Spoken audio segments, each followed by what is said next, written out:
you criticize some of the churches for being, one might say, is it too strong, accomplices of genocide? And you talk in particular about Christian Zionists, some of them being a part of a very eloquent phrase, the software of empire. Could you expand on that a little bit?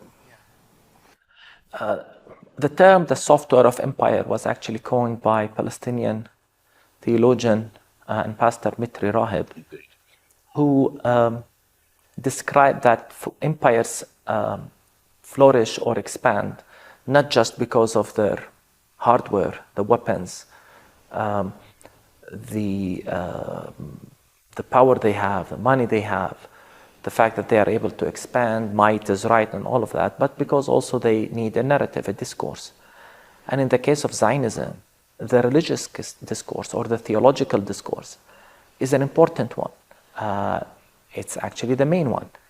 And that's why he called it the software of empire. It's mainly the belief that, Jews have a divine right to be in our land today.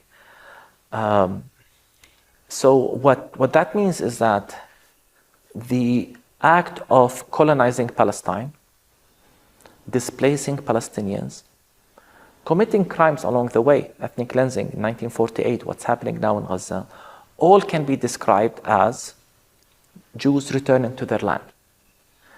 This is how churches speak about it. This is how theology books speak about it. And so rather than describing things for what they are, the colonizing of Palestine, the crimes that happened, you just talk about Jews returning to their land. You talk about theological rights, historical rights. And where do you get that? You say, read the Bible. And this has become an acceptable normative discourse when it comes to Palestine. To the extent that, and that's why I often say this is one of the most deceptive narratives in our world today, one in which a Jew born in Brooklyn, could be to a family from European descent, who knows, is considered to have more rights and can come and live in our land, displace Palestinian families from their land, take their homes, and then it's described as Jews returning to their land. And that discourse, that software of empire, whether it's theology or narrative, has rendered the indigenous Palestinian communities as aliens, as to put it more vividly still, that person from Brooklyn can just fly into Tel Aviv and come and live in Israel. You can't even get to Bethlehem, can you? Sorry, to Jerusalem, can you? No. I mean, it was banned to you as a Palestinian Christian.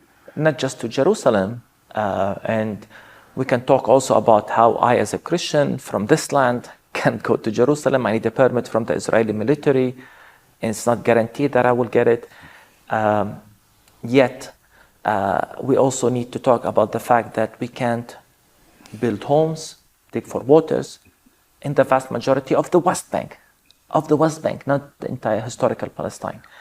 We have no rights to build, to move, to do normal life in our land as indigenous people who've been living here for centuries. But as I said, a Jew born in London or in England or in Brooklyn can immigrate, and they call it returning. And here is the power of the discourse. It's described as return. So how is someone who was born in Brooklyn coming to Palestine, returning? And this is where the power of theology comes. They say, look at the Bible. Look what the Bible says. At the times of Jesus, Jews were here. Look at the Old Testament, King David and all of that, which means when a Jew comes to Palestine, he's returning. And everyone accepted that. This is what shocks me. Everyone thought, yeah, that's normal. They're returning. Whereas a Palestinian has been violently thrown out of his home and is in a refugee camp. No, we're told we must forget what happened in 1948. We're told we cannot return to our homes from 1948. We're told, not just we're told, we're banned from visiting. You know how many Palestinian refugees who live today in Lebanon, in Syria, or even around the world are not able to come to visit. If they're lucky enough to have a foreign passport from a European country or USA, they can come as visitors only and get a visa from Israel. But my aunt lives in Lebanon. She can't even come and visit because she doesn't have a foreign passport, only a Lebanese passport. But her parents were born in Beit Sahouk.